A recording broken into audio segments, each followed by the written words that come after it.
What's happening, everybody? We're back. Corey Hughes Bloody History. Today we're going to continue on with the testimony of Ann Goodpasture from the Assassination Records Review Board in 1995. This is taken December 15th, 1995. And if you'll remember, Miss Goodpasture did an interview with them back in, 78? And they had caught her in some misstatements in 78, and here they're going to probably catch her in some misstatements, but at this point she's going to be like, oh, it's been so many years, I just don't remember anymore, right? So, here we go. Could you state your full name for the record, please? Anne Lorraine Goodpasture. Ms. Goodpasture, my name is Jeremy Gunn. I'm the General Counsel of the ARRB. I'd like to ask you some questions, principally about the visit of Lee Harvey Oswald to Mexico City and about CIA operations in Mexico City during the period surrounding Mr. Oswald's visit. Are you here voluntarily? Yes. So it would be fair to say you've not been subpoenaed. Is that correct? That's correct. It's also your understanding that your secrecy oath to the CIA has been lifted for the purposes of this deposition today. Yes, and I have a letter to that effect. Give me a break. The oath is never lifted. Would it be fair for me, then, to assume that you feel completely free to answer the questions that I'm posing to you and answer the questions fully and honestly to the best of your recollection? Yes.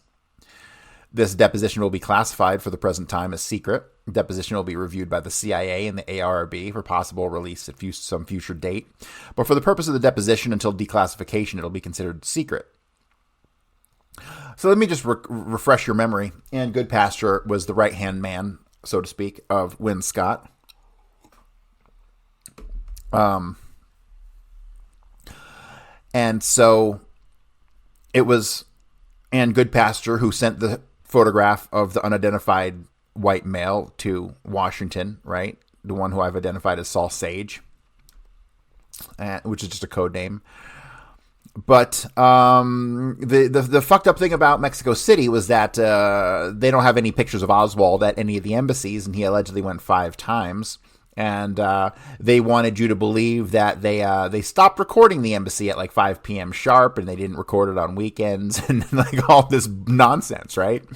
So Oswald, like, they either just don't have pictures of him because they weren't doing their fucking job, or they're lying, which is the truth, and Oswald went at times when they allegedly weren't recording. I mean, give me a fucking break. You can't believe a fucking word out of these people's mouths. They're all lying fucking scumbags. And Goodpasture is no different. Just because she's a woman just makes her a lying fucking cunt. And so what we're going to go through today is her 1995 deposition, and we're going to catch all kinds of inconsistencies. We just went over this last week, and if you did not listen to those, go back and listen to those episodes, and you'll see the contradictions that we're about to go over here. I haven't read this yet. I'm just speculating, but you know I'm right. All right, so Miss Goodpasture says, may I ask a question? Certainly. If it's released, will I get a copy? I'd be happy to supply you a copy if it's released. Okay. Also consistent with what the CIA is willing to do on this deposition, we can perhaps send one to you earlier, but that would be a decision for the agency. I'm referring to any part that's made public. Okay, yes, definitely. Ms. Goodpasture, you're free to have a lawyer here today. Is it your wish to not have one? I have no need for a lawyer as far as I know. I intend to answer questions as truthfully as I can based on what I remember. Okay, Ms. Goodpasture, did you speak to anyone other than myself about the fact that you would have been, that you'd be having a deposition related to Oswald? I didn't know until the letter came that the term deposition would be used. Now, I had asked, I saw a meeting in Austin, one of the men that I had worked with before, and I asked him if he was in Mexico in 63. His name was Puckett. And I said, has anybody contacted you about an interview? I thought it would be an interview, and no one said not to discuss it. And he said no, he hadn't been contacted, that he thought he left Mexico in 62. I asked him if had read Newman's book, in his name Newman, who wrote John Newman. I feel that there were unnecessary smears in the book, and he had not read it. There were some others sitting around the table, but other than that. So there's no misunderstanding. It would be fine for you to talk to people about your taking the deposition. Yeah. And I mentioned it to my family because I was supposed to be up there. Other than Mr. Pereira, who contacted you about our discussion, did anyone else from the agency contact you about to discuss the deposition? No, I don't think so. Now, we're a couple calls from this office, but I don't remember the names of people, and I had to call, and were you the lady who called me? And Miss Seguin says, yes. I guess I was sharp with you when I said I hadn't agreed to end your interview. Yes. And I called your office back, and I talked to someone else, but other than that, no. When you're referring to the lady, you're referring to Miss Michelle Seguin, who's in the room with us today. Yes. Ms. Goodpasture, were you ever employed by the CIA? Yes. For how many years? 31, I think, or 32. Now, they gave me some, when I retired, they gave me credit for accumulated leave, and I don't remember the exact number of years. I believe it was 31. It might have been 32. And while you were employed by the CIA, were you ever stationed in Mexico City? Yes. For how many years? I went there in 57, and I left there at the end of 68. So prior to that time, I'd been in Redacted, a previous tour. So that would be 11 years in Mexico City. Right.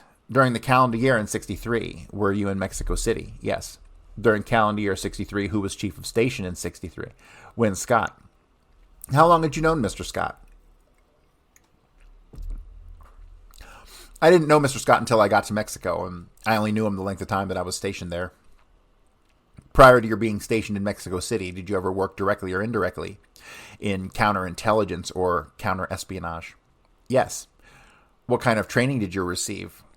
I'll call it CI if that's acceptable. I can't remember all the courses that I took, but when I first went to work for the agency, I went through various operational courses. You would have to check the record to see which ones they were because I don't remember. I remember going and taking the training courses, but I don't remember the times. Without specifying any locations where you might have worked, did you ever have any CI responsibilities at any of your postings? What do you mean by that? Did you ever have any particular assignments to be responsible for counterintelligence activities? Well, I think all the places where I was stationed, there was some counterintelligence work in the checking of information, reporting of information. Now, I didn't do work that was concentrated on the target as much in other posts as I did in Mexico. Could you tell me what your responsibilities were for counterintelligence in Mexico? Are you talking about September 63 or all the time I was there? I was referring originally to all the time that you were in Mexico. If that's complicated, we can break it down. Well, my job changed sort of like musical chairs. When I went to Mexico originally in 57, I'd been in Washington, and I'd been working in the Western Europe division, and I did a summary of an operation and evaluation of it, which I pointed out some things that I thought about the agent needed to be changed in the handling of it. That operation was of interest to the CI staff, and it happened that that agent was being transferred to Mexico City. And what they told me was that, well, if you think you know so much about it in that CE review, we'll just send you down there to work on that project of when he's there to handle that agent. So I went down to Mexico temporarily. I didn't have a permanent assignment at that time. That agent was not there very long when I got there. I was assigned to work with Harry Mahoney. The name of the person? Mahoney, because that was a full-time job. Then I was given other chores of helping with the photo operations because I had done photography when I graduated from college, and I had done commercial photography. So I worked on those projects because it was natural for me. At that time, I also worked with Mr. Mahoney on surveillance, mostly of processing material when it came in. He was transferred. Someone else replaced him, and I continued with pretty much the same type of thing. We tried to identify news photographs to identify the Soviets mostly. We looked at the photographs for license plate numbers and things we had ordered from Washington, instructions from Washington to report on travel to the Soviet Union and Cuba. We did not have approval to conduct operations against U.S. citizens without headquarters approval. So generally, when there was something that came up that involved an American, we sent stuff home, sent the name home if we got it. And then if Washington wanted us to do anything, they sent us approval back. We sent license plates to be solved and generally followed leads, but about every 2 years or so, I was moved to something else. One technical question of clarification. In your former answer, you referred to CE. Are you referring to CE and CI as equivalents? Yes, counterespionage was the activity and counterintelligence was the product. Did you consider the photography work and the surveillance work as being part of CE or CI or CE activities? Well, down there they used the term support, or they grouped everything in projects, and it was by having a project that you got the money and you submitted a request for a project and estimated approximately how much it was going to cost. They weren't broken down CE, CI, or FI, or CA. They were all projects. And in each one, there was probably a little element of those, but the support operations, surveillance, and telephone taps, and travel control, or travel reporting, rather not control. We didn't have any control over travel. Would it be fair to say that then that although the surveillance included aspects of CI, it was not a CI project exclusively, not directed against one individual, but people may have a target of someone coming through Mexico and they wanted that person placed under surveillance. Well, we directed the surveillance, and then the reports were given to the individual that was following that person. So technically, the responsible officer was the one who was conducting the CI operation. Ms. Goodpasture, are you familiar with the term Staff D? Staff D, yes. What is your understanding of what Staff D is or was? Well, the only thing I knew about Staff D was the clearance that people had, and they processed coded information. Okay. And my only connection with Staff D that I recall, there was a project there that involved making copies of intercepts in cable traffic about once a month. One other person, usually the station photographer, and I would be bundled out with the chief of station to an apartment, or we would take the photo equipment, and he would meet us with the agent that gave the material and hand us a bundle of telegrams. They were coded, and we copied them. Then we brought them back, and he gave the originals. The source was very touchy. He didn't want any of them out of his possession, and that was the reason for the meeting outside rather than bringing them inside and copying them inside. We sent those copies back to Washington. What they did with them, I don't know, but we always marked them for Staff D. Other than with that particular experience with Staff D, did you ever have any involvement with Staff D during your years with the agency? The only other involvement I ever had was I was given training in opening letters. They call that flaps and seals, because there was a time when there was an intercept operation and those things were brought in, and we opened mail, removed the grommets, and it was not U.S. mail, it was foreign mail, and replaced them. And then they went back into the flow of traffic. I had that when in early training. I think almost everybody took a course in use of secret writing, but I never used that. So those, I said I never used it. Once in Southeast Asia, I think I helped make up a communication, but for normal use, I didn't use it. Certainly not this time. So then the only two things that you did with Staff D are those two things that you've now discussed. That's all I recall. Did you ever consider yourself to be, now there was Staff D, which was intercept. Now the flaps and seals is not properly Staff D. That was the thing called Technical Services Division, and they were the ones who trained us in opening the envelopes. Did you ever consider yourself to be a member or within your Staff D yourself? No, I don't think so. Now, there was a separate division at headquarters called Staff D when I worked in Washington. We had a project when I was in the Near East division that involved an agent that photographed material and sent it back to Washington, and it was duplicated. And my job there was to distribute that to several different offices in Washington, and it may have been controlled by Staff D, but I don't think it was. I think it was just a photographing operation. Okay, but those are the only things I recall. Were you aware of any person in Mexico City during the year 1963 who was affiliated with Staff D? In 63, I don't think so.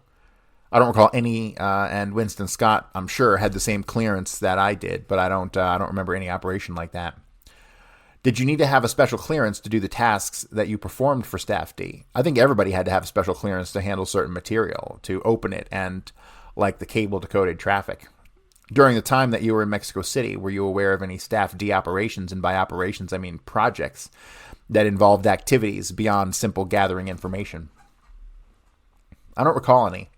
Now, you may have read Dave Phillips' book in which he talked about something being disposed of in the sewer, but I don't even remember that incident. You're talking about David Phillips' book, The Night Watch? The Night Watch, and I had to have been there at that time. Do you recall any projects that were taking place in Mexico City while you were there that had a ZR digraph? ZR? ZR. No, I don't, but they changed those cryptonyms coming and going, and I don't recall any. So if you'll recall, ZR is like for ZR rifle, which was the assassinations program. While you were in Mexico City, to whom did you report? Or who was your immediate supervisor? When I first got there, it was Harry Mahoney. Then it was Mr. Puckett. And the time we're talking about in 63, it was Win Scott. And I ended up in that job almost the same way I ended up here. The outside agents, Mr. Scott wanted to be the case officer for it. He wanted to be the person in touch with the Mexican officials and make those decisions. He recruited the man who had been a former FBI employee, and he wanted to be the senior person in touch with him. There had been 2 case officers there who were running the phone tap operation. There was a downsizing, but that time, and their jobs were changed, and they were sent back to Washington. That left a vacancy. Mr. Scott discussed this project with several of the others. I was not the senior case officer. He discussed it with all of the men. I was the only woman there at the time that was handling what could be called operational activities, and that was very unusual in those days because we didn't have women case officers, and I had been there for a long time, so they just kept giving me a few more things. Some of the men came to me and said, I don't want that job because we never get to meet the outside. It's a dead end, and they really didn't. They were afraid that he was going to say that you have to take that, and as he discussed it with them, they sort of said, well, they would rather not do it. Some of them used the excuse that they didn't want to be burned along to the outside people, but it was considered to be a dead end because you wouldn't get to meet, you wouldn't get to run it. That was the reason it ended up with me, because no one else would take it. And when Mr. Puckett came, then he handled the redacted phone tap operations, and after that, Mr. Keenan, who was a junior officer, he took over that, and then I ended up with the redacted. When you say the redacted, you mean redacted with whom? With the, and then there's a long redaction. What we call, and then there's 2 lines redacted. In the case of surveillance operations, the operations in which they used semi-official credentials. The other operations were all independent. They were run by us, and the take on it came to us. But in the other operations, we never knew how much of that we were sharing with them. I know that they kept their own chronofiles, so that's what I mean by liaison. Okay, you were also you're also responsible for the liaison with the other government agencies in Mexico City at the same time. Is that correct? That's right, because there was a time when everybody was talking to the officers from different agencies, and because of that, the records were not kept on what was said. So Mr. Scott then decided that he wanted only one person to be in touch with them, and in my dealings with them, everything was written down. I would give them a memorandum, and they would give me one, and if they asked me a question, I would say, well, I'll get the information and we'll write it up for you, so that you didn't have the problem of someone coming to him or coming to me and asking me a question and then going to Dave Phillips and asking him the same thing and then going to other people and putting it all together. They had 9 people describing the elephant. Okay, so it was for that reason that he had one person do it. Would it be fair to say then that all the CIA discussions with you and other U.S. entities in Mexico City all went through you during 63? Well, that was in theory, but that was not really the way it happened because there were some people who continued to talk to them. Now, Win Scott was one of them. Dave Phillips did the same thing, and the deputy chief of station met with them. And it's only fair to say that when it came to file traces, where they asked for specific information about individuals, and most of those things, I think all of them, but I wouldn't want to say all of them because when it came to file traces, I was the central spot. During 63, is there anyone else to whom reported directly as someone who was your supervisor in addition to Mr. Scott? Well, the chief of station was overall responsible. He was the boss. His deputy also was my boss. Now, because of these 2 projects I was working on that time were so dear to Winston Scott, it was seldom that the deputy chief of station came to me. He may come in, he might come and ask me about the project, but he didn't ever attempt to supervise what Win Scott was doing, which is what amounted to, because I was the postman, and when Scott directed the projects himself, he met with the officials, and what he said to them, I didn't always know. Sometimes he would write a report of his meetings, and other times he would just say, well, I met so-and-so, and we talked about so-and-so, but if something came up and they said, Win Scott promised me this, this, and this, and I would say, well, we have to take that up with him. And when you've been referring to Win Scott's deputy, is that Alan White you're referring to? Yes. During the 63 period, is that right? Right. He's a very conscientious man, and I think he probably would have a good memory. I don't know if you've talked to him yet or not. Is there anyone else other than Mr. Scott and Mr. White, somewhat indirect, whom you had responsibility to report to during 63? I can't think of anyone. For example, did you have any responsibility to report to Mr. Phillips? No. Did you have any responsibility to report directly to anyone at headquarters? As I told you when I first went down there, I worked on a project for a short period of time. Now, that project was of special interest to the CI staff, but I came under supervision of chief of station. I didn't have any special relationship with someone in Washington. So in 63, then, you did not report directly to anyone at headquarters. Is that correct? No, that's correct. Did you report directly or indirectly to anyone at JM Wave during 63? And that's the Miami station with Ted Shackley and all those guys. No. During the period of 63, did you have any responsibility for coordinating surveillance between Cuban activities and Soviet activities? No, not really.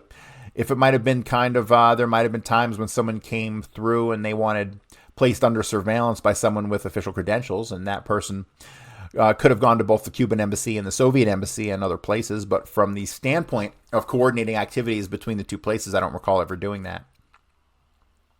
During any time that you were in Mexico City, did you have particular responsibility for involvement in activities related to communists in Mexico?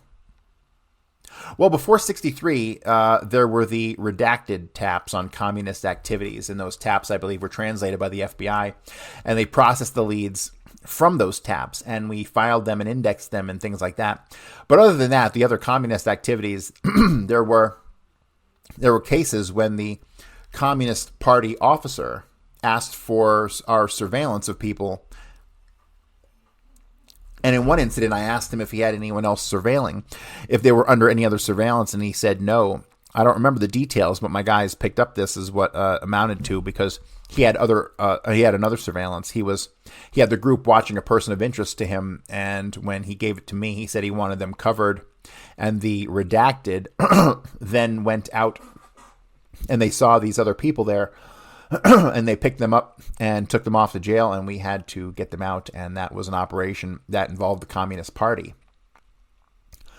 Did you have any particular responsibility involving American communists living in Mexico City? The only thing is what I've told you, what you just mentioned.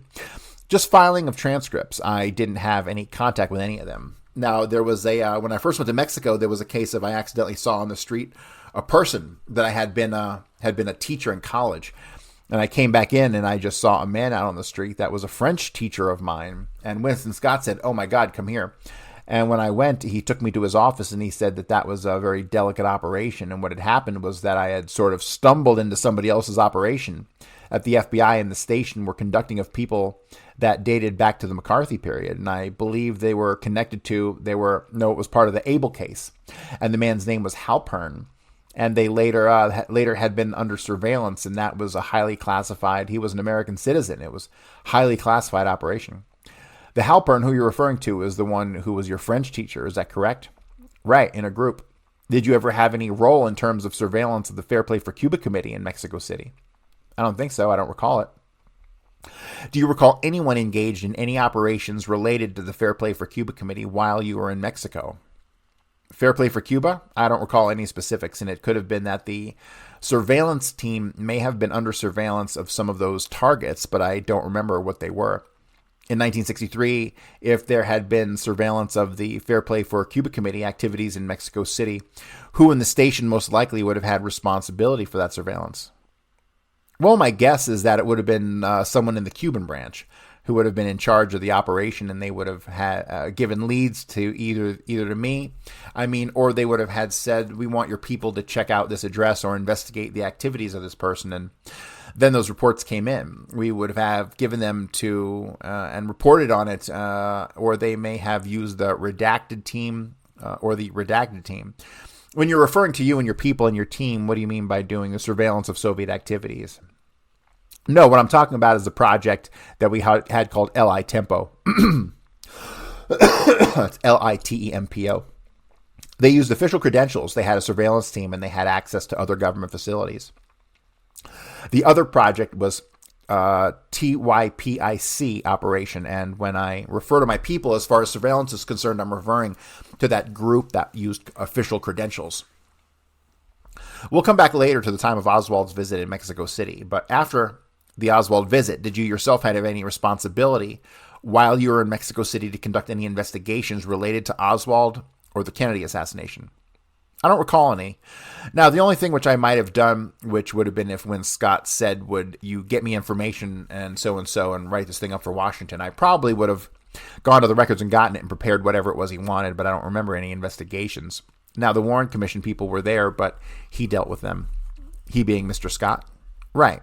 There were requests that came down from the legal attaché office, the FBI office, for information about names and things. I don't remember what they were.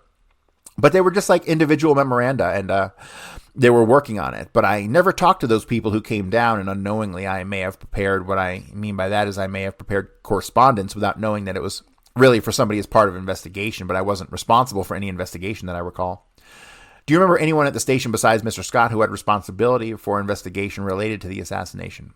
Not specifically. Of course, there could have been like addresses, or there could have been post office boxes or something like that could have been checked out. But I don't recall anything specific for the assassination or for that investigation, rather. Do you recall what the reaction of Mr. Scott was when he first heard about the assassination? Well, I don't know when he first heard about it. I don't know where he was, and I don't remember Dave Phillips being there. I'm not too sure who all were there. I think I heard about it from a phone call from our outside person on the phone tap operation, and I believe it was around lunchtime when there weren't too many people there. And as they all filtered back in, there was office gossip. But as I've tried to remember, I heard so many people that say that I can remember I was standing at the telephone, or I was at the drugstore, or I was in church, and I really don't remember who all were there at the time. Dave Phillips said that someone from military attaché's office came up and told him about it, and I don't remember that. Do you remember anything about the reaction of Mr. Phillips to the assassination? No, I don't even remember him being in the station at the time. Okay. Now, his office was not located right next to mine. We had mountains of paper to deal with to get rid of every day, and his group of people were over on the opposite side of our floor, and I went in over and tried to get rid of the stuff. It was for them, and I really, we didn't have the water cooler conversation, but there was rumors that swept through the office, and a lot of the stuff that I remember came from rumors, but I can't answer that because I really don't remember. When is the first time you remember having connected Oswald with the visit to the Soviet embassy and the assassination? Well, now I was the person that picked up the transcript. The outside person called me, and I think it was a special meeting when I went out and picked it up. I could be wrong. If I could interrupt you for just a moment, when you refer to the transcript, are you referring to the October 1st telephone interception? Yeah, the only transcript that I read was one that had his name was mentioned. Okay. Generally, we had 50 pages or more every day when they came in. I didn't pretend to try to read those. I separated them and I took them and I got rid of them. But when somebody's name was mentioned and the person outside called and I said, I got something and you need to pick up, I go out and get it. And he said, somebody's name Jones or whatever. He's on the phone with the Soviet embassy, and I would get a copy of that transcript and a copy of the tape and bring it back and give it to the Soviet people. And then I would remember, now that's my memory of the transcript. Okay, but in terms of after the assassination, do you recall when you first remembered or recalled connected Oswald to Mexico City visit? In the aftermath of the assassination, there was a general uproar throughout the whole embassy because people from the outside were arriving and calling. Kennedy was very popular in Mexico, and Mexicans were rushing to the embassy to find out what the details were.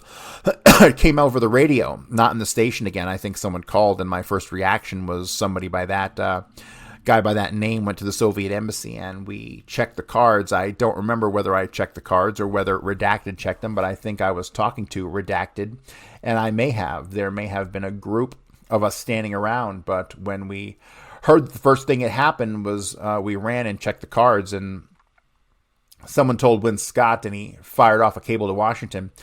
He may have made a phone call, I'm not sure, but the embassy communications went down. The State Department did not come back until late in the afternoon. The ambassador went down to the U.S. Information Office, USIS, and he waited there to try to get official word. But it came into the embassy through a local radio before we got official word. When you say the ambassador went to the USIS, was that Mr. Mann or Mr. Boonstra? I think that was Thomas Mann. Now, I didn't see him go down there, but his secretary was a friend of mine, and I recall that she had said they had trouble getting confirmation. I think she said he had gone down there to be there when a message came in, when the information came in.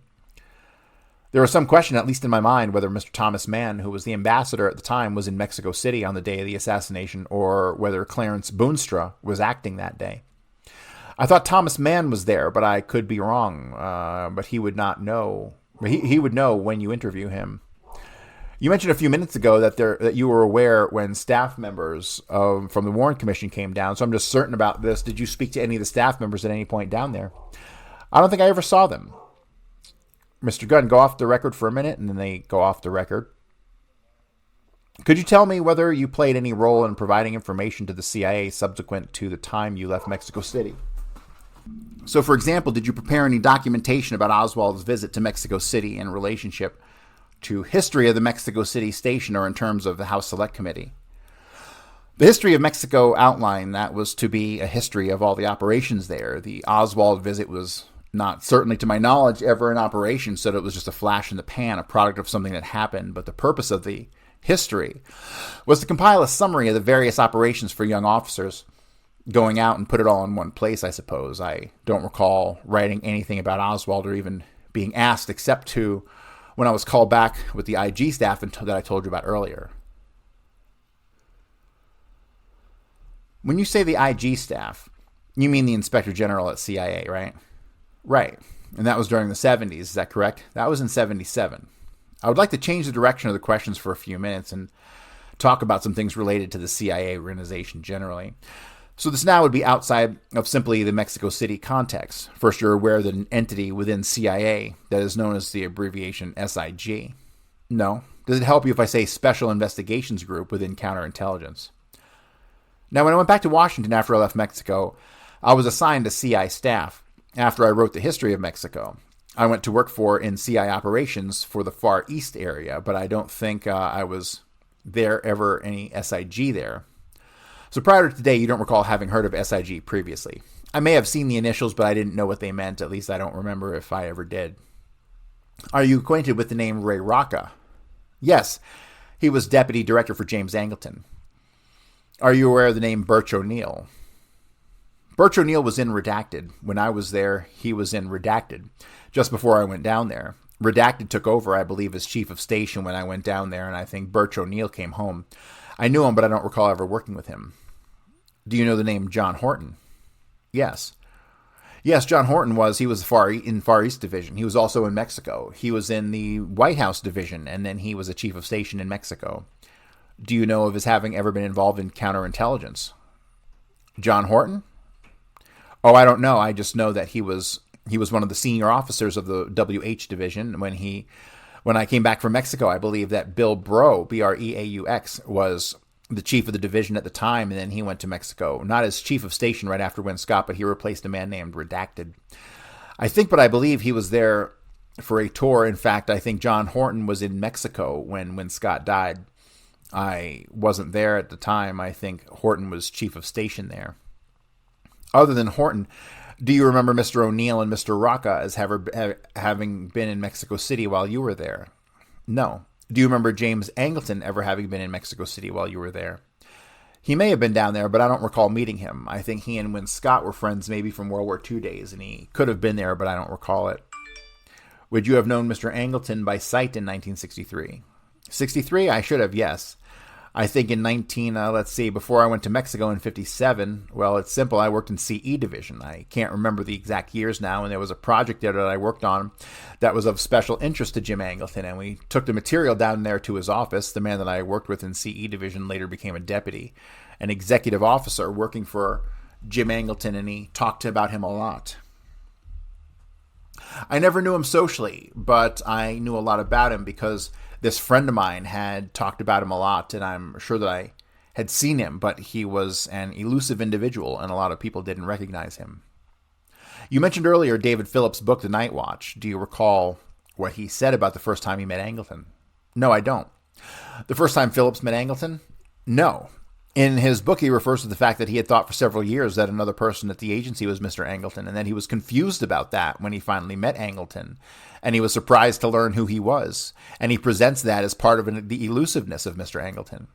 Well, he was legendary, almost a lot like Ichabod Crane, in that he had a swooping walk, like he was going into a strong wind, and a very controversial, but I didn't know him well. My opinions are based on office gossip, but I did work on projects that he had a special interest in, and they called them CI projects or CI cases then.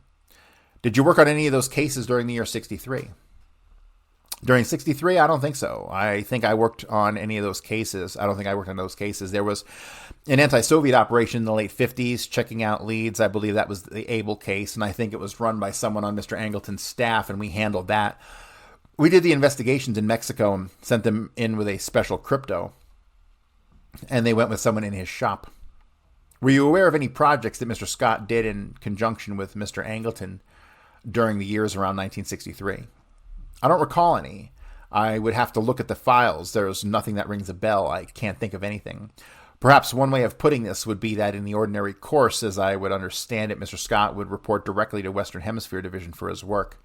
His immediate supervisor would be through Western Hemisphere. CI would be a different area within the agency. So a question would be, might there have been a project that Mr. Angleton and Mr. Scott were involved in together that would be separate from Western Hemisphere that would have known about? I can't answer that because I don't know. I think everything had to go through the Western Hemisphere, but you could put a package in with a label on it, and then they got the transmittal, but the contents then went to a place that had the action on it.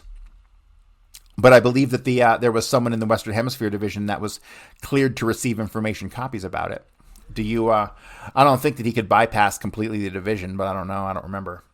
Do you know anyone who is currently living who might know about the possibility of a project that Mr. Angleton and Mr. Scott would have been doing together? Well, I think the person who would have been the most knowledgeable about all the Mexico City operations would be Alan White. I don't know. I haven't been in touch with him, but I know if he's still living. But I think that he would know about all the Mexico operations. In addition to Mr. White, is there anyone else you can think of? Well, the person who handled the traffic certainly did the correspondence. Mr. Scott's secretary prepared all of his dispatches and things that went out. Most of them, but I don't know who was secretary for Mr. Scott at the time. That was my next question. I can't remember who it was then. Could you describe the different kinds of channels of communication that Mexico City had with CIA headquarters? And by that I mean cables, dispatches, and that sort of thing. If Mexico City Station needs to communicate with headquarters, what would be the different methods that could be done? Well, there would be cables, there would be dispatches, there would be intelligence reports, there would be attachments.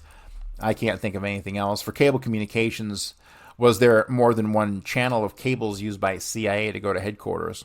I can't really answer that, but I think there was what they call a back channel. I don't know the details of it. There again, Mr. White would be the more knowledgeable one on that than I am, or someone from communications. Have you heard, for example, that CI may have had a back channel, not just in Mexico City, but other stations as well? Well, there's gossip that I think I have seen or have heard that I don't think I dreamed it, that they discussed things through a back channel, but I'm not sure what that was. You might check. Mr. Helms would be the person to know. He had several different positions, different levels of assignments before he became director. And I believe, Alan Dulles was director at that time, wasn't he, in 63?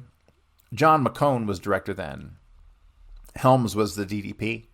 That's right, I can't keep the director straight. Have you ever heard any gossip about CI cables being in some encrypted language separate from other CIA cables using special code words? Encrypted language? No, that doesn't ring a bell with me. If that existed, the deputy chief of station would have would know Alan White, or if it went through communications, the communications officer would know, but I don't remember who was in charge of communications at the time. We've talked about CI earlier in the deposition, so this is perhaps somewhat of a follow-up, or perhaps just clarifying from my own mind. Were there any entities that you were aware of within Mexico City that had a principally CI function? What's that again? Were there any programs within Mexico City that had principally a CI function? I can't answer that because I don't know, and one person's interpretation might be different from somebody else's. I don't know what the answer to that. Have you ever heard of the term FID green list? An FID green list? A green list. No, that doesn't ring a bell with me. If I had heard it, I don't remember. While you were in Mexico City, did you ever see J.C. King in Mexico City? I can't see him right now with his bald head, but I think he came to Redacted when I was there. But I don't remember him being in Mexico City, but he could have been there. Do you recall Desmond Fitzgerald visiting Mexico City? Yes, I recall Desmond Fitzgerald coming to Mexico City, and my connection with that was somebody gave him a silver tray, and it was engraved, and I had to get the thing shipped back to the U.S., and I always remember wanted to give people presents, and they made it to a point to have them engraved, because if they were not engraved, they had to turn them over to the government. And if they were engraved, they got to keep them.